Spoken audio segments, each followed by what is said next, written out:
ಮಹಾರಾಷ್ಟ್ರ ರಾಜಕೀಯದಲ್ಲೂ ಅಚ್ಚರಿಯ ಬೆಳವಣಿಗೆಗಳು ನಡೀತಾ ಇದೆ. ಉದ್ಧವ್ ಠಾಕ್ರೆ ಅವರ ಶಿವಸೇನೆ ಹಳೆ ದೋಸ್ತಿಗಳ ಪಾದವೇ ಗತಿ ಅನ್ನೋ ಲೆಕ್ಕಾಚಾರಕ್ಕೆ ಬಂದಂಗೆ ಕಾಣ್ತಾ ಇದೆ.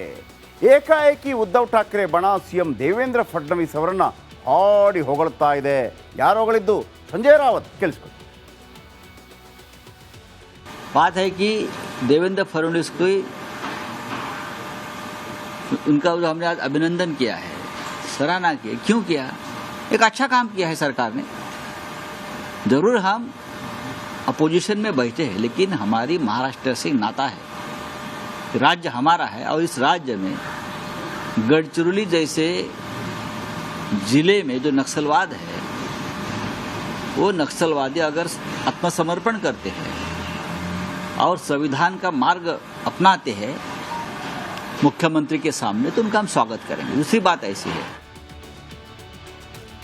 ಇದೀಗ ಪವಾರ್ ಮಹಾರಾಷ್ಟ್ರದಲ್ಲಿ ಪವರ್ಫುಲ್ ಆಟ ಶುರುವಾಗಿದೆಯಂತೆ.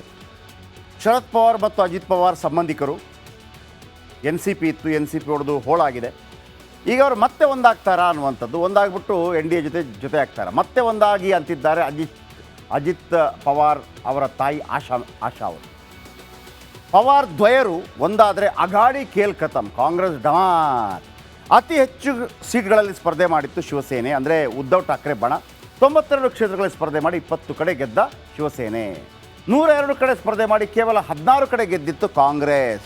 ಇದೇ ಕಾರಣಕ್ಕೆ ಮಿತ್ರರ ಮೇಲೆ ಶರದ್ ಪವಾರ್ಗೆ ಮುನಿಸಿದೆ. ಶರದ್ ಪವಾರ್ ಮತ್ತು ಅಜಿತ್ ದಾದಾ ಪವಾರ್ ಒಂದಾದರೆ NCPಗೆ ಭೀಮ ಬಲ ಬರುತ್ತೆ. ಆದರೆ NDA ಕೂಟ ಅಂದರೆ ಸುಪ್ರಿಯಾ ಸುಳೆ ಏನಿದ್ದಾರೆ ಶರದ್ ಪವಾರ ಮಗಳು, ಅವರಿಗೆ ಆಗಬರಲ್ಲ. ಆದರೂ NCP ವಿಲೀನಗೊಳಿಸಿ NDA ಭಾಗವಾಗ್ತಾರಾ ಅನ್ನುವಂಥ ಡೌಟ್ ಇದೆ. ಯಾಕೆಂದರೆ ಶರದ್ ಪವಾರ್ ಗೊತ್ತಿದೆ, ಮುಂದಿನ ರಾಜಕೀಯ ಅವ್ರಿಗೆ ವಯಸ್ಸಾಯಿತು. ಮುಂದಿನ ರಾಜಕೀಯ ಮಗಳಿಗಾಗಿ ಮಾಡಬೇಕಾಗತ್ತೆ, ಆಮೇಲೆ ಅಣ್ಣನ ಮಗನಿಗಾಗಿ ಮಾಡಬೇಕಾಗತ್ತೆ, ಪಕ್ಷ ಬೇಕಾಗತ್ತೆ.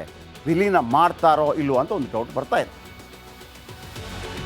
ಏನೋ ಮಹಾರಾಷ್ಟ್ರ ರಾಜಕೀಯದಲ್ಲೂ ಅಚ್ಚರಿಯ ಬೆಳವಣಿಗೆಗಳು ನಡೀತಾ ಇದೆ. ಉದ್ಧವ್ ಠಾಕ್ರೆ ಅವರ ಶಿವಸೇನೆ ಹಳೆ ದೋಸ್ತಿಗಳ ಪಾದವೇ ಗತಿ ಅನ್ನೋ ಲೆಕ್ಕಾಚಾರಕ್ಕೆ ಬಂದಂಗೆ ಕಾಣ್ತಾ ಇದೆ. ಏಕಾಏಕಿ ಉದ್ಧವ್ ಠಾಕ್ರೆ ಬಣ ಸಿಎಂ ದೇವೇಂದ್ರ ಫಡ್ನವೀಸ್ ಅವರನ್ನ ಹಾಡಿ ಹೊಗಳ್ತಾ ಇದೆ. ಯಾರು ಹೊಗಳಿದ್ದು? ಸಂಜಯ್ ರಾವತ್. ಕೇಳಿಸ್ಕೊಳ್ಳಿ. बात है कि देवेंद्र फडणवीस को उनका जो हमने आज अभिनंदन किया है, सराहना की है। क्यों किया? एक अच्छा काम किया है सरकार ने।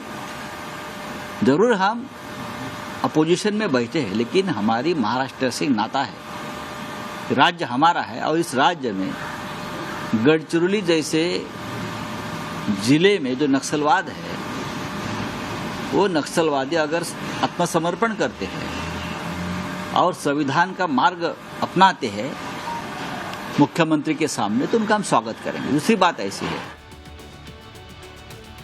ಇದೀಗ ಪವಾರ್ ಮಹಾರಾಷ್ಟ್ರದಲ್ಲಿ ಪವರ್ಫುಲ್ ಆಟ ಶುರುವಾಗಿದೆಯಂತೆ. ಶರದ್ ಪವಾರ್ ಮತ್ತು ಅಜಿತ್ ಪವಾರ್ ಸಂಬಂಧಿಕರು. NCP ಇತ್ತು, NCP ಹೊಡೆದು ಹೋಳಾಗಿದೆ. ಈಗ ಅವರು ಮತ್ತೆ ಒಂದಾಗ್ತಾರಾ ಅನ್ನುವಂಥದ್ದು. ಒಂದಾಗ್ಬಿಟ್ಟು NDA ಜೊತೆ ಆಗ್ತಾರೆ. ಮತ್ತೆ ಒಂದಾಗಿ ಅಂತಿದ್ದಾರೆ ಅಜಿತ್ ಪವಾರ್ ಅವರ ತಾಯಿ ಆಶಾ ಅವರು. ಪವಾರ್ ದ್ವಯರು ಒಂದಾದರೆ ಅಘಾಡಿ ಖೇಲ್ ಖತಮ್. ಕಾಂಗ್ರೆಸ್ ಡಮಾರ್. ಅತಿ ಹೆಚ್ಚು ಸೀಟ್ಗಳಲ್ಲಿ ಸ್ಪರ್ಧೆ ಮಾಡಿತ್ತು ಶಿವಸೇನೆ, ಅಂದರೆ ಉದ್ಧವ್ ಠಾಕ್ರೆ ಬಣ. 92 ಕ್ಷೇತ್ರಗಳಲ್ಲಿ ಸ್ಪರ್ಧೆ ಮಾಡಿ 20 ಕಡೆ ಗೆದ್ದ ಶಿವಸೇನೆ. 102 ಕಡೆ ಸ್ಪರ್ಧೆ ಮಾಡಿ ಕೇವಲ 16 ಕಡೆ ಗೆದ್ದಿತ್ತು ಕಾಂಗ್ರೆಸ್. ಇದೇ ಕಾರಣಕ್ಕೆ ಮಿತ್ರರ ಮೇಲೆ ಶರದ್ ಪವಾರ್ಗೆ ಮುನಿಸಿದೆ. ಶರದ್ ಪವಾರ್ ಮತ್ತು ಅಜಿತ್ ದಾದಾ ಪವಾರ್ ಒಂದಾದರೆ NCPಗೆ ಭೀಮ ಬಲ ಬರುತ್ತೆ. ಆದರೆ NDA ಕೂಟ ಅಂದರೆ ಸುಪ್ರಿಯಾ ಸುಳೆ ಏನಿದ್ದಾರೆ ಶರದ್ ಪವಾರ ಮಗಳು, ಅವರಿಗೆ ಆಗಬರಲ್ಲ. ಆದರೂ NCP ವಿಲೀನಗೊಳಿಸಿ NDA ಭಾಗವಾಗ್ತಾರಾ ಅನ್ನುವಂಥ ಡೌಟ್ ಇದೆ. ಯಾಕೆಂದರೆ ಶರದ್ ಪವಾರ್ ಗೊತ್ತಿದೆ, ಮುಂದಿನ ರಾಜಕೀಯ ಅವ್ರಿಗೆ ವಯಸ್ಸಾಯಿತು. ಮುಂದಿನ ರಾಜಕೀಯ ಮಗಳಿಗಾಗಿ ಮಾಡಬೇಕಾಗತ್ತೆ, ಆಮೇಲೆ ಅಣ್ಣನ ಮಗನಿಗಾಗಿ ಮಾಡಬೇಕಾಗತ್ತೆ, ಪಕ್ಷ ಬೇಕಾಗತ್ತೆ. ವಿಲೀನ ಮಾಡ್ತಾರೋ ಇಲ್ವೋ ಅಂತ ಒಂದು ಡೌಟ್ ಬರ್ತಾ ಇದೆ. ಏನೋ ಮಹಾರಾಷ್ಟ್ರ ರಾಜಕೀಯದಲ್ಲೂ ಅಚ್ಚರಿಯ ಬೆಳವಣಿಗೆಗಳು ನಡೀತಾ ಇದೆ. ಉದ್ಧವ್ ಠಾಕ್ರೆ ಅವರ ಶಿವಸೇನೆ ಹಳೆ ದೋಸ್ತಿಗಳ ಪಾದವೇ ಗತಿ ಅನ್ನೋ ಲೆಕ್ಕಾಚಾರಕ್ಕೆ ಬಂದಂಗೆ ಕಾಣ್ತಾ ಇದೆ. ಏಕಾಏಕಿ ಉದ್ಧವ್ ಠಾಕ್ರೆ ಬಣ ಸಿಎಂ ದೇವೇಂದ್ರ ಫಡ್ನವೀಸ್ ಅವರನ್ನ ಹಾಡಿ ಹೊಗಳ್ತಾ ಇದೆ. ಯಾರು ಹೊಗಳಿದ್ದು? ಸಂಜಯ್ ರಾವತ್. ಕೇಳಿಸ್ಕೊಳ್ಳಿ. बात है कि देवेंद्र फडणवीस को उनका जो हमने आज अभिनंदन किया है, सराहना की है। क्यों किया? एक अच्छा काम किया है सरकार ने। जरूर हम अपोजिशन में बैठे हैं, लेकिन हमारी महाराष्ट्र से नाता है। राज्य हमारा है और इस राज्य में गढ़चिरौली जैसे जिले में जो नक्सलवाद है, वो नक्सलवादी अगर आत्मसमर्पण करते हैं और संविधान का मार्ग अपनाते हैं मुख्यमंत्री के सामने, तो उनका हम स्वागत करेंगे। दूसरी बात ऐसी है, ಇದೀಗ ಪವಾರ್ ಮಹಾರಾಷ್ಟ್ರದಲ್ಲಿ ಪವರ್ಫುಲ್ ಆಟ ಶುರುವಾಗಿದೆಯಂತೆ. ಶರದ್ ಪವಾರ್ ಮತ್ತು ಅಜಿತ್ ಪವಾರ್ ಸಂಬಂಧಿಕರು. ಎನ್ ಸಿ ಪಿ ಇತ್ತು, ಎನ್ ಸಿ ಪಿ ಹೊಡೆದು ಹೋಳಾಗಿದೆ. ಈಗ ಅವರು ಮತ್ತೆ ಒಂದಾಗ್ತಾರಾ ಅನ್ನುವಂಥದ್ದು, ಒಂದಾಗ್ಬಿಟ್ಟು ಎನ್ ಡಿ ಎ ಜೊತೆ ಆಗ್ತಾರಾ, ಮತ್ತೆ ಒಂದಾಗಿ ಅಂತಿದ್ದಾರೆ ಅಜಿತ್ ಪವಾರ್ ಅವರ ತಾಯಿ ಆಶಾ ಅವರು. ಪವಾರ್ ದ್ವಯರು ಒಂದಾದರೆ ಅಘಾಡಿ ಖೇಲ್ ಖತಮ್, ಕಾಂಗ್ರೆಸ್ ಡಮಾರ್. ಅತಿ ಹೆಚ್ಚು ಸೀಟ್ಗಳಲ್ಲಿ ಸ್ಪರ್ಧೆ ಮಾಡಿತ್ತು ಶಿವಸೇನೆ, ಅಂದರೆ ಉದ್ಧವ್ ಠಾಕ್ರೆ ಬಣ. 92 ಕ್ಷೇತ್ರಗಳಲ್ಲಿ ಸ್ಪರ್ಧೆ ಮಾಡಿ 20 ಕಡೆ ಗೆದ್ದ ಶಿವಸೇನೆ. 102 ಕಡೆ ಸ್ಪರ್ಧೆ ಮಾಡಿ ಕೇವಲ 16 ಕಡೆ ಗೆದ್ದಿತ್ತು ಕಾಂಗ್ರೆಸ್. ಇದೇ ಕಾರಣಕ್ಕೆ ಮಿತ್ರರ ಮೇಲೆ ಶರದ್ ಪವಾರ್ಗೆ ಮುನಿಸಿದೆ. ಶರದ್ ಪವಾರ್ ಮತ್ತು ಅಜಿತ್ ದಾದಾ ಪವಾರ್ ಒಂದಾದರೆ ಎನ್ ಸಿ ಪಿಗೆ ಭೀಮ ಬಲ ಬರುತ್ತೆ.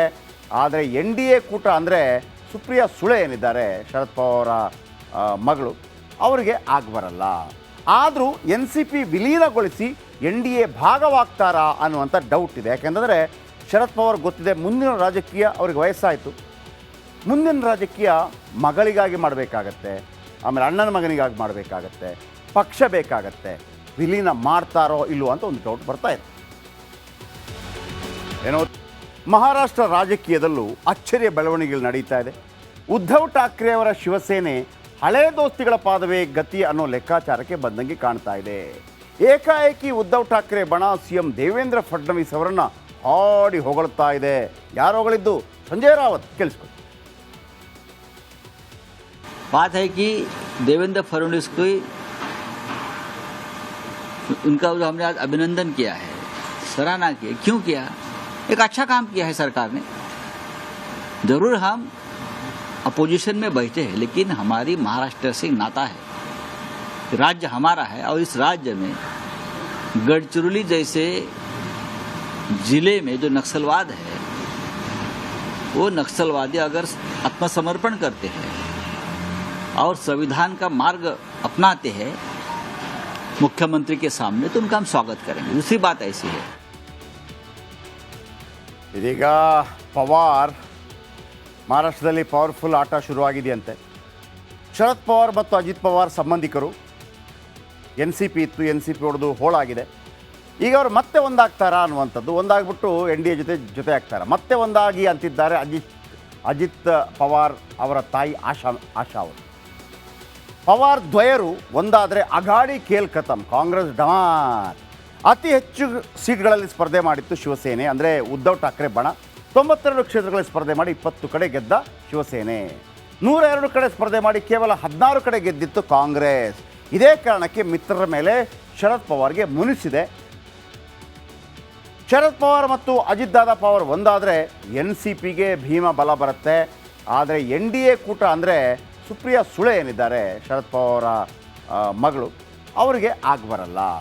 ಆದರೂ ಎನ್ ಸಿ ಪಿ ವಿಲೀನಗೊಳಿಸಿ ಎನ್ ಡಿ ಎ ಭಾಗವಾಗ್ತಾರಾ ಅನ್ನುವಂಥ ಡೌಟ್ ಇದೆ. ಯಾಕೆಂದರೆ ಶರದ್ ಪವಾರ್ ಗೊತ್ತಿದೆ, ಮುಂದಿನ ರಾಜಕೀಯ ಅವ್ರಿಗೆ ವಯಸ್ಸಾಯಿತು.